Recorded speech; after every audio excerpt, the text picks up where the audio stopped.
हरे कृष्णा। आप सभी का मेरे YouTube चैनल पर हार्दिक स्वागत है। भगवान श्री कृष्ण सदा आप और आपके परिवारजनों की रक्षा करें। आप सभी का दिन शुभ हो। आज की वीडियो में आप रसपान करने वाले हैं माघ मास महात्म्य के 25वें अध्याय का। अगर आपने इससे पहले के अध्याय अभी तक मेरे चैनल पर नहीं सुने हैं तो आप सभी से अनुरोध है कि इससे पहले के सभी अध्याय भी जरूर सुनिएगा।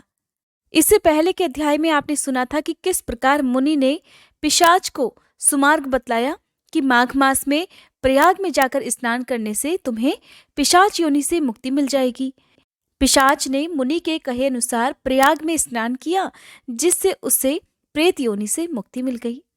तब मुनि कहते हैं कि अब मैं तुमसे गंगा यमुना के संगम का वर्णन करता हूँ, जिसके जल की एक बूंद के स्पर्श से केरल देश का ब्राह्मण भी मुक्त हो गया था।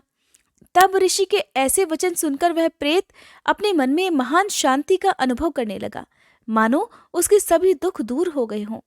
तब उस प्रेत ने हाथ जोड़कर ऋषि से जो कुछ भी पूछा उसका वर्णन आज आप सुनिए माघ मास महात्म्य के 25वें अध्याय में। पिशाच मुनि से कहने लगा, हे मुनिवर, केरल देश का ब्राह्मण किस प्रकार मुक्त हुआ, ये कथा कृपा करके आप विस्तार पूर्वक कहिए। देवद्युति कहने लगा, केरल देश में वासु नाम वाला एक वेद पारंगत ब्राह्मण था। उसके बंधुओं ने उसकी भूमि छीन ली थी, जिससे वह निर्धन और दुखी होकर अपनी जन्मभूमि त्याग कर देश विदेश में घूमता किसी व्याधि से ग्रस्त होकर मृत्यु को प्राप्त हो गया। उसका कोई भी बंधु बांधव नहीं था, जिस कारण उसकी अंतिम क्रिया भी विधिवत संपन्न नहीं हुई और न ही उसकी दाह क्रिया हुई। इस प्रकार क्रिया के लोप होने से निर्जन वन में प्रेत बनकर वह चिरकाल तक भटकता रहा। शीत, ताप, भूख, प्यास के दुख से हाहाकार करता हुआ वह नंगे शरीर रोता फिरता था, परंतु उसे कहीं भी सद्गति दिखाई नहीं देती थी। सर्वथा दान न देने से वह अपने कर्म फल को भोगता था। जो लोग अग्नि में आहुति नहीं देते, भगवान का पूजन नहीं करते, वे आत्मविद्या का अभ्यास नहीं करते।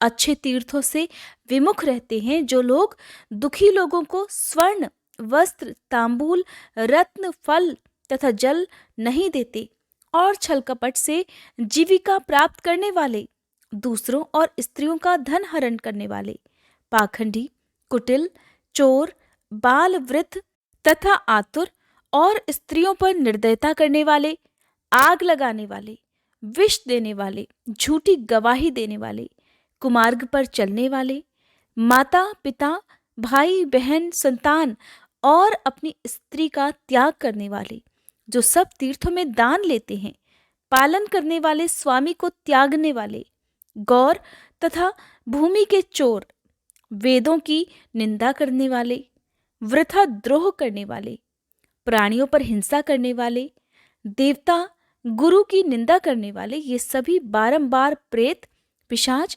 राक्षस और अन्य बुरी योनियों में जन्म लेते हैं। इसलिए बुरे कर्मों से बचकर धार्मिक कार्य तथा यज्ञ, दान और तप आदि कार्य करने चाहिए, क्योंकि कर्म फल अवश्य ही प्राप्त होता है। इस प्रकार प्रेत की गति देखकर पाप कर्म कदापि नहीं करने चाहिए। ब्राह्मण कहने लगा कि इस प्रकार उस केरल ब्राह्मण ने उस पर्वत पर अधिक समय बिताकर एक मार्ग में एक पथिक को देखा, जो 2 गगरियों में त्रिवेणी का जल लिए हुए था। आनंद पूर्वक वह भगवान के चरित्र का गान कर रहा था। प्रेत ने उसका मार्ग रोक लिया और कहने लगा, तुम डरो मत, इस गगरी का जल मुझे पिलाओ, नहीं तो मैं तुम्हारे प्राण ले लूंगा। देवद्युति कहने लगा, दुखी, निर्बल, नंगे, मुरझाए हुए तुम कौन हो? पैरों से पृथ्वी को स्पर्श ना करके चलते हो। लोमश जी कहने लगे कि प्रेत यह वचन सुनकर कहने लगा कि मेरे ऐसे होने का कारण भी सुन लो। मैंने अपने पूरे जीवन में कभी ब्राह्मणों को दान नहीं दिया। अत्यंत लोभी, क्रियाहीन, दूसरे के अन्न से पलने वाला था।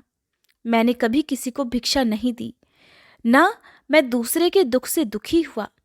मैंने प्यासे प्राणियों को भी कभी जल नहीं पिलाया।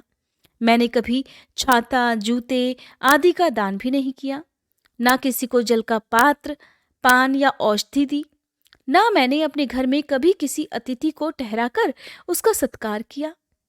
अंधे, वृद्ध, अनाथ और दीनों को मैंने कभी अन्न से संतुष्ट नहीं किया, न ही किसी रोगी को मुक्त किया, न कभी ब्राह्मणों को दान दिया, न कभी अग्नि में हवन किया। वैशाख आदि मास में कभी किसी को ठंडा जल भी नहीं पिलाया। न ही मैंने बड़ या पीपल का कोई वृक्ष लगाया, न किसी प्राणी को बंधन से छुड़ाया। कभी कोई व्रत करके शरीर को नहीं सुखाया। इस कारण मेरा पूर्व जन्म सब बुरे कार्यों में ही व्यतीत हो गया।